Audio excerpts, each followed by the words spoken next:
É possível ser mais eficiente na integração lavoura, pecuária, floresta e ainda otimizar os recursos naturais? Vamos responder essa e outras perguntas na capacitação tecnológica de hoje. Estudos mostram que, ao longo dos anos, essa parceria da produção agropecuária com a natureza trouxe bons resultados para os produtores.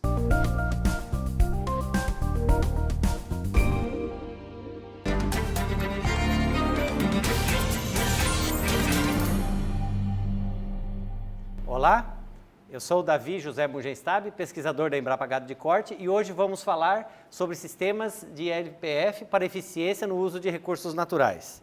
É possível ser mais eficiente? De fato, a gente mostrou ali um monte de alternativas. A gente tem até imagem disso, tem alguém fazendo. Tá? Então, é possível ser mais eficiente? Um dado bem geral aqui do Mato Grosso do Sul, também um dado muito recente, mostra, né, que é possível. Se vocês observarem esse gráfico, eu vou gastar um tempinho nele, observem, né, que aqui são dos anos de 2010 a 2014. Tá? Nesses últimos 5 anos, no Mato Grosso do Sul, aqui está marcado em vermelho as áreas de cultivo, certo? Que aí está incluído grãos, especialmente soja e milho no Mato Grosso do Sul, um pouco de algodão, que tem reduzido, mas ainda tem, né, nas áreas justamente que são de cultivo intensivo. Cana-de-açúcar, que também teve bastante expansão nos últimos 10 anos, especialmente nos últimos anos, e florestas plantadas, os maciços florestais, especialmente o eucaliptos, que tem aumentado o cultivo. Essas áreas aumentaram em quase 1 milhão de hectares, deu 900.600, entendeu? É realmente um aumento bastante grande, né? Se você for pensar que o estado todo o Mato Grosso do Sul tem um pouquinho mais de 37 milhões de hectares, se você for pensar em 1 milhão de hectares em 4 anos de mudança, é bastante para cultivos, né? E, concomitantemente, a gente fala, está desmatando. Não, curiosamente, 500 mil de hectares aumentou, né, de remanescentes, que nessa classificação, no sistema que foi utilizado, ele classificava os cultivos de grãos, né, pastagens, que aqui não tem uma distinção entre pastagem nativa e pastagem cultivada, e os remanescentes florestais, áreas de preservação, etc. Então, na verdade, se a gente for ver, essa área, quem perdeu, eu digo perdeu entre aspas, porque não é de fato uma perda, né? É um uso melhor. Algumas áreas estão sendo utilizadas de uma forma melhor, seja para preservação, seja para uma produção mais intensa. Né? E a área com outras coisas, como rodovias, cursos d'água, etc., aumentou também uns 300 mil hectares nesse período. Qual que é a moral da história? Pastagem perdeu. A pecuária perdeu? Quando a gente diz que reduziu a área de pastagem, a gente acredita que tenha reduzido também a produção de carnes. O que aconteceu? Aqui nós temos um dado paralelo também muito interessante. Na verdade, os dados são sempre de dezembro de 2009, dezembro de 2010, e os dados anteriores são sempre de janeiro de 2014. Então, esses dados são bastante paralelos, né? Você pode fazer uma boa correlação. Se você observar, o Mato Grosso do Sul, ao final de 2009, tinha mais de 21 milhões de cabeças de bovinos, né? E basicamente de corte, especialmente de corte. Esses números sofreram uma pequena variação, mas eu gosto sempre de chamar a atenção para isso daqui. Ó. Em 2011, olha só, a gente tinha, né, o rebanho praticamente não tinha reduzido, a gente tinha lá 3 milhões e pouco de cabeças abatidas, no caso abatidas dentro do estado ou enviadas para abate fora do estado, mas era um total disso daí. Comparando com 2013, né, com dezembro de 2013, ou seja, 2014 praticamente, reduziu 1 milhão de cabeças. Faz sentido? Para mim faz todo sentido. Você reduziu 1 milhão de hectares de pastagem, lotação animal tradicionalmente uma unidade animal por hectare, então os números batem. Só que olha o que é interessante, né? 500 mil de cabeças a mais que foram abatidas. O estado reduziu a área de pastagem, reduziu o rebanho e aumentou a produção. Isso é um bom sinal. Isso é sinal de quê? De eficiência. Alguma coisa está sendo melhor utilizada. Seja em áreas separadas, tem mais lavoura, e outra que tem uma lavoura melhor, e onde tem pecuária, uma pecuária melhor, mas está havendo uma mudança, né? Então, uma boa parte dos produtores que tinham, por exemplo, uma pastagem degradada numa região de solos altamente férteis, propícios para o cultivo, ou ele vendeu essa área, ou ele arrendou essa área, ou ele mesmo começou a plantar, mas isso foi convertido.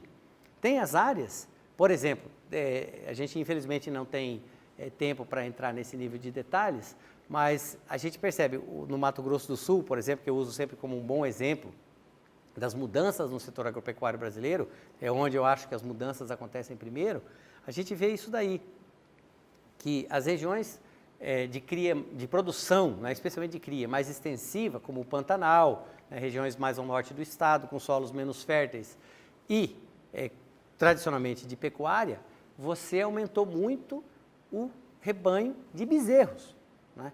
O número de vacas se manteve constante, aumentou um pouquinho, né, se manteve quase constante, mas você tem mais bezerros. Isso significa o quê? Você está tendo uma maior taxa de natalidade, você está tendo mais desmame, você está produzindo mais bezerros.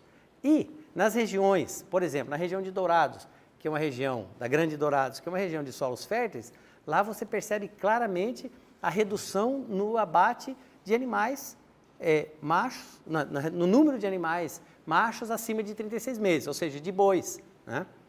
Os touros, nas proporções do rebanho, são um número relativamente pequeno, podem ser considerados insignificantes para essa análise. Então, você realmente vê que, numa região de solo fértil, o produtor não consegue, ele vê que não é mais viável, não deixa mais o animal fazer mais de 3, 4 anos para abater, ele tem que abater logo, senão não dá giro, senão ele é forçado a trocar de atividade, né? Isso é aumentar a eficiência, e isso está bem mostrado nessas estatísticas gerais, né?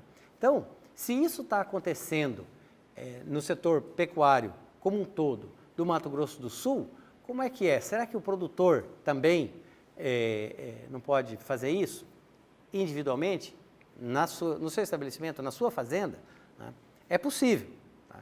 E é possível ele se tornar um agricultor, né, cultivar grãos, ou é possível ele melhorar a pastagem dele simplesmente, que tem um custo relativamente alto, ou utilizando os sistemas de integração, que são uma alternativa justamente para reduzir esse custo. Moral da história, como eu estava dizendo, é possível ser mais eficiente, é possível. Agora, o LPF é uma boa alternativa para aumentar essa eficiência? Sim. Tem se mostrado nos experimentos, nas experiências que se tem tido, ela é uma excelente alternativa. Agora, tem alguns fatos e alguns boatos, né, sobre a ILPF, que é interessante, sempre eu gosto de mostrar, de enfatizar, que coisas que tem que ser chamada a atenção, né? Tem coisa que, fato ou boato, fato ou boato. Né? ILPF é um sistema vantajoso? Isso é um fato ou é um boato? Tem gente que fala, isso funciona, isso é bom, né? Isso não funciona, isso não é bom, é muito difícil, não sei o quê. É vantajoso ou não é? É o fato. O sistema de ILPF, ele é vantajoso. Se você fizer bem feito, se você fizer um bom planejamento, se você souber escolher a sua área, as quantidades, etc., né, ele é vantajoso, isso é um fato. Por quê? Porque eles diversificam a sua produção, né? Você reduz custos para praticamente todos os componentes, você otimiza a sua mão de obra, otimiza máquinas, etc., né? E as interações entre esses componentes também potencializam os resultados finais do sistema, né? Se você tem lá uma lavoura de milho ou de sorgo que deixa o resíduo para o pasteiro dos animais, como a gente viu naquela foto atrás, né? Aqui desses animais pastando, né? Isso aqui, você sempre tem, na colheita do milho, você tem uma perda de espigas. No dia seguinte, se os animais entram ali, eles buscam, né? E eles vão aproveitar isso daí. Isso é uma forma de interação entre os componentes do sistema, que às vezes passa despercebido. O produtor não precisa necessariamente comprar milho, ele já tem ali os resíduos da própria colheita. Você tem a palha, que você usa para o plantio direto, da pastagem. Todos vocês, acredito que já viram, né, um experimento ou um sistema de LPF em funcionamento. E você vê realmente, claramente isso daí, sem falar de todas as outras vantagens que os outros colegas têm mostrado com relação a esses sistemas, né? Então, que é vantajoso é um fato. Outra coisa, o ILPF é sempre o mais recomendado e serve para todos os produtores? É uma solução milagrosa? Seus problemas acabaram? Boato. Não é bem assim, né? O sistema de ILPF ele é muito bom, ele é efetivo, ele funciona, ele é vantajoso, mas ele não é a solução para todos os problemas de todos os produtores, né? Especialmente para o pecuarista. Por quê? Eu costumo sempre dizer isso. O ILPF é para quem quer trabalhar mais. Se você quer trabalhar menos, o ILPF não é o mais recomendado. Por quê? Porque o produtor precisa dedicar mais tempo, mais esforços, né? E mais recursos, financeiros inclusive, recurso financeiro, humano. O produtor tem que estar ali presente. Antes, no sistema tradicional, o produtor controla praticamente 2 fatores e ainda assim não precisa de tanto nível de precisão, por exemplo, com os animais e a pastagem. É só aquela interação ali, ele vai vendo, pastejou demais, você gerencia com uma certa facilidade. Quando você tem um sistema de ILPF, você tem que gerenciar a pastagem, né? Os animais, o momento certo de entrar e de sair, os animais com as árvores, né?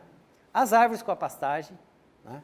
As árvores com o cultivo de grãos, quando chegar o momento de você plantar a sua soja, o seu milho, né? Como é que você vai fazer? O sombreamento, você vai fazer um desbaste, você vai fazer uma colheita seletiva dessas árvores ou não, né? Você tem que ter decidido antes que distância você vai deixar, né? Alguns colegas certamente já falaram sobre isso. Esse planejamento é muito importante para você. Como é que você vai fazer isso, né? Então, realmente ele não é uma solução, né, para quem não está disposto a se dedicar mais do que o sistema tradicional. O problema é que o sistema tradicional, ele lentamente vai perdendo a sua renda, existe sucessão familiar, existe a pressão, né? O produtor que está numa região de cultivo de soja ou de cana, que você pode ganhar 500, 600 reais por hectare arrendando isso sem fazer nada, né? Você tem que pensar bem, né? Você quer trabalhar? Porque do jeito que está, você está deixando de ganhar dinheiro. Talvez não esteja perdendo, mas está deixando de ganhar. Se você quer fazer um sistema que funciona, você vai ter que se dedicar, né? E a outra coisa é justamente que os componentes, em algumas situações, realmente não tem como, né? Por exemplo, numa região, como eu estava dizendo, de solos de alta fertilidade, que você já tem lá tradicionalmente os cultivos de grãos, você colocar árvore, você pode até, como naquela imagem que eu mostrei, né, das vacas em pastejo, sobre o milho, depois do milho de safrinha, se você tivesse árvore ali, na verdade era um pouco complicador para a sua mecanização, porque é de alta produtividade de grãos, o seu foco é o grão. A pecuária vem para complementar a sua renda, ele vem para você aproveitar melhor, fazer um uso mais eficiente daqueles recursos que estão ali, tá? Isso, assim, isso se aplica aqui na nossa região com braquiária, se aplica no sul, por exemplo, com trigo de duplo propósito, que a Embrapa Trigo vem desenvolvendo. Então, essas todas são alternativas que o produtor tem que escolher bem. Ou em outras regiões, imagina, aquela fazenda que eu mostrei inicialmente em algum lugar do Mato Grosso do Sul, eu não tenho certeza de que, por exemplo, um cultivo de soja ali seria viável. Talvez um milho, no máximo. Por quê? A infraestrutura é difícil, o transporte é difícil, não tem máquinas perto, né? Se você tem a máquina, quebra uma máquina, você tem que andar 150 quilômetros para comprar uma peça, né? E o componente lavoura, ele não espera, a pecuária até espera um pouco mais. Então, isso é um cuidado que você tem que ter, não é todo lugar que você pode fazer lavoura também. Então, de repente, um silvopastoril é mais interessante. Ou o seu mercado de madeira, a gente sempre fala, e o componente florestal? Bom, que componente eu uso? Começa vendo quem vai comprar a sua madeira, daqui a 5, 7, 10, 12, 20 anos. Né? Planeje isso, porque esse é um fator importante para você ter uma produção eficiente, né? Os serviços ambientais, depois vocês vão ter uma aula especificamente sobre esse assunto, então a gente não vai estender muito essa discussão, mas os serviços ambientais são uma vantagem do sistema de ILPF? Isso é um fato. De fato, os serviços ambientais, eles ajudam muito. Eles aumentam muito a eficiência do uso do recurso natural. Por quê? Porque eles prestam serviços ambientais locais, regionais e globais.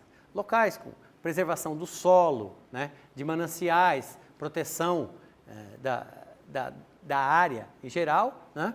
regionais também, né? Com questão de microclima, etc., e globais, com sequestro de gases de efeito estufa, fixação de carbono, tudo isso é muito importante, né? Como efeito ambiental, né? Outra coisa que a gente nunca pode esquecer é que produzir mais em menos área, né? Com os mesmos recursos externos, né? É ser mais eficiente ambientalmente. Se você já tem todos os recursos ali e você está produzindo menos do que você poderia, não significa que todo mundo tem que ter uma superprodução, mas significa que, pelo menos assim, a sua capacidade mínima de suporte que aquela região permitiria, você deveria ter, senão está desperdiçando terra, né?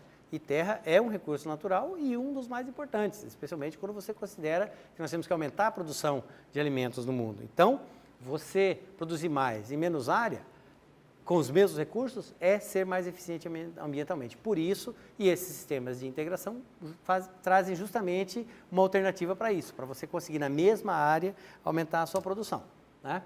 Então, eu gostaria de deixar uma mensagem final, né, que eu considero sempre muito importante, né? Uma coisa para você pensar, que não é possível você ser mais eficiente sem um planejamento e controle. Se você não for planejado com um sistema de integração lavoura, pecuária, floresta, você não vai conseguir ser mais eficiente. Você vai ter problemas e esses problemas depois acabam dando prejuízo financeiro, né?